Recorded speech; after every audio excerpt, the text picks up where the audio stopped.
32ஆம் தேதி தமிழ்நாடு உத்தரவாதப்படுத்தப்பட்ட ஓய்வூதிய திட்டத்தை முழு மனதோடு ஜாக்டோஜியோ சார்பாக தமிழகத்தில் உள்ள ஒட்டுமொத்த அரசூழியர் சார்பாக அரசு பணியாளர்கள் சார்பாக ஜாக்டோஜியோ மாண்புமிகு முதலமைச்சர் அவர்களுக்கு நெஞ்சார்ந்த நன்றியை தெரிவித்துக் கொள்கிறது. வரவேற்று நெஞ்சார்ந்த நன்றியை தெரிவித்துக் கொள்கிறது. 23 ஆண்டு கால அந்த ஓய்வு ஊதியம் இல்லாத ஒரு நிலைமைக்கு இன்றைய தினம் ஒரு முற்றுப்புள்ளி வைக்கப்பட்டுள்ளது.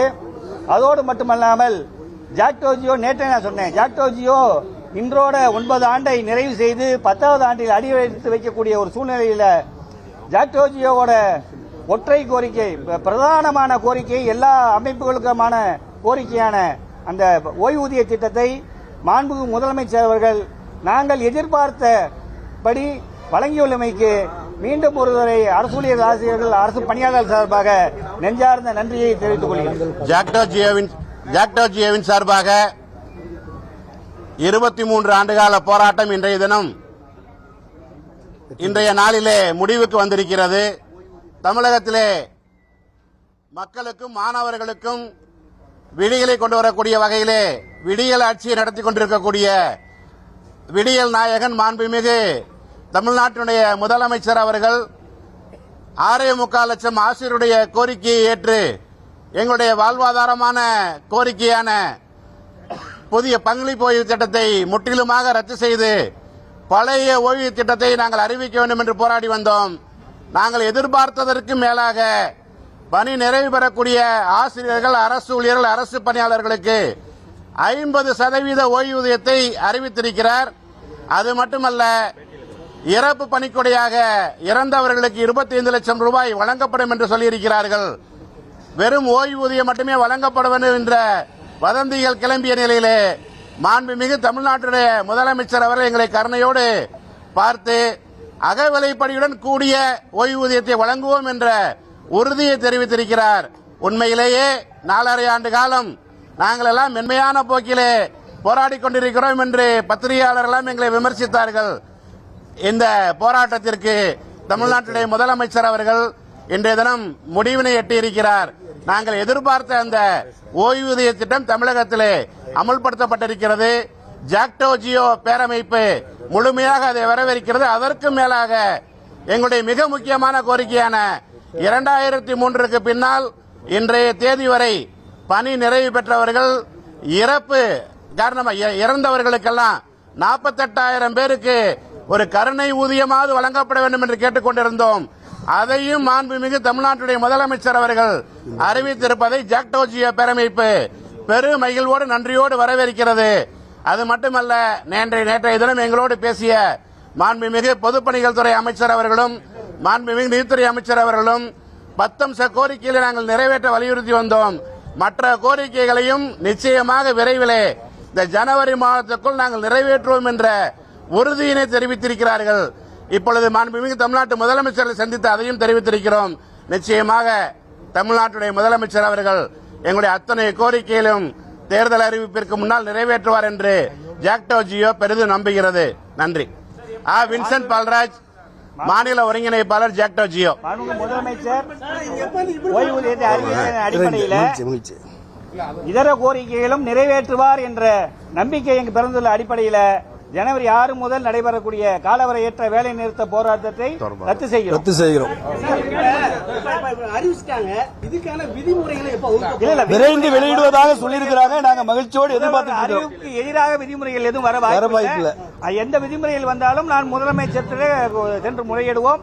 கண்டிப்பாக எந்த விதிமுறைகளும் இந்த ஓய்வூதியத்துக்கு எதிரான விதிமுறைகளா இருக்காது என்று நம்புகிறோம். வாய்ப்பு இருக்குன்னு எதிர்பார்க்கறீங்க. விதிமுறைகள்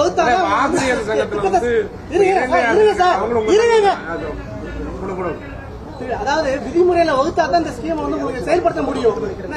தேர்தலுக்கு 2 மாசம் தான் இருக்குது. எப்ப விதிமுறையை போறாங்க? நாங்க முதலே கோரிக்கை வச்சிருக்கோம். இந்த நிதியாண்டிலேயே இதை செயல்படுத்த வேண்டும் என்ற கோரிக்கையை வைத்திருக்கிறோம். நேற்று நிதியமைச்சரையும் சொல்லியிருக்கோம். கண்டிப்பாக இந்த நிதியாண்டிலேயே இந்த ஓய்வு திட்டத்தை செயல்படுத்துவார்கள் நம்புறோம். இந்த நிதியாண்டுல தேர்தல் அறிவிப்பு வருவதற்கு முன்பாக மார்ச்ல வரும். அதற்கு முன்பாக இடைநிலை அது திருப்பி வந்தாலும் அது தேர்தலுக்கு பிறகு போயிடும். அதனால நீங்க சொல்ற கேள்வி தான் இந்த நிதியாண்டிலே செயல்படுத்துவார்கள். அல்ல எங்களுக்கு 100% நம்பிக்கை இருக்கு. இந்த இடைநிலை ஆசிரியர் ஊதியத்தை பொறுத்தவரை இன்றைய தினம் மாண்புமிகு தமிழ்நாடு முதலமைச்சர் வந்து இன்னைக்கு ஒரு நிமிஷம் சார் இடைநிலை ஆசிரியர் ஊதியம் தொடர்பாக இங்க கேட்டாங்க.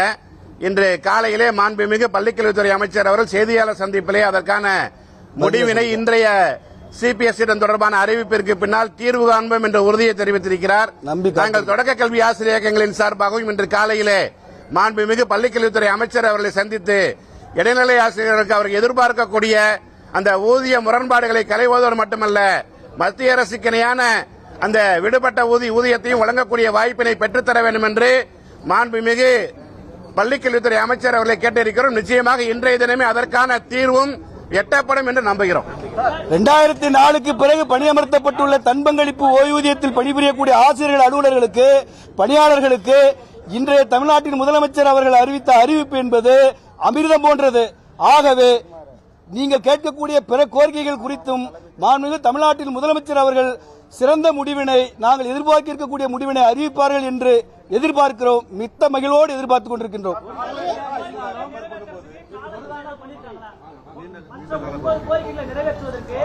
தேர்தல் அறிவிப்புக்கு முன்னால் விரைவில் தேர்தல் அறிவிப்புக்கு முன்பாக வருகிற பட்ஜெட் கூட்டத்தொடர் இருக்கு. பட்ஜெட் கூட்டத்திலே அறிவிப்பார்கள் நம்புகிறோம்.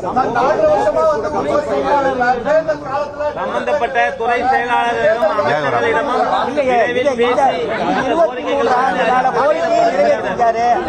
மற்ற கோரிக்கை நிறைவேற்ற நம்புறோம். நீங்க 4 வருஷம் தான் சொல்றீங்க. 23 ஆண்டுகளாக ஓவியத்துக்காக நாங்க போராடிக்கிட்டு இருக்கோம். அதனால கண்டிப்பாக நிறைவேறும் என்ற நம்பிக்கை இருக்கிறது. இது எல்லா தரப்புக்குமான கோரிக்கை. ஒப்பிடத்துல இது வந்து சரியான திட்டமா தான் இருக்குதா? இது உங்களுக்கு பயனுள்ளதாக இருக்குமா? வரவேற்கிறோம். நிறைகுறைகள் இருந்தாலும் மீண்டும் முறையிடுவோம். நிறைகுறைகள் இருந்தாலும் முறையிடுவோம். பேசுவதற்கான வாய்ப்பு அரசு விதிமுறைகள் வெளியிட்ட உடனே அதில் ஏதேனும் எங்களுக்கு குறைபாடுகள் இருந்தால் நிச்சயமாக மாண்புமிகு தமிழ்நாடு முதலமைச்சர் அவர்களை எப்போது வேண்டுமானாலும் சந்திக்கக்கூடிய வாய்ப்பு ஜாக்டோஜி அவருக்கு இருக்கிறது. உரிமை உணர்வோடு மாண்புமிகு தமிழ்நாட்டு முதலமைச்சர்களை சந்தித்து எந்தவித குறைபாடும் இதுவரை எங்களுக்கு தெரியவில்லை, இருந்தாலும் அதை நிவர்த்தி செய்யக்கூடிய வாய்ப்பினை ஜாக்டோஜி ஏற்படுத்தி கொடுக்கும்.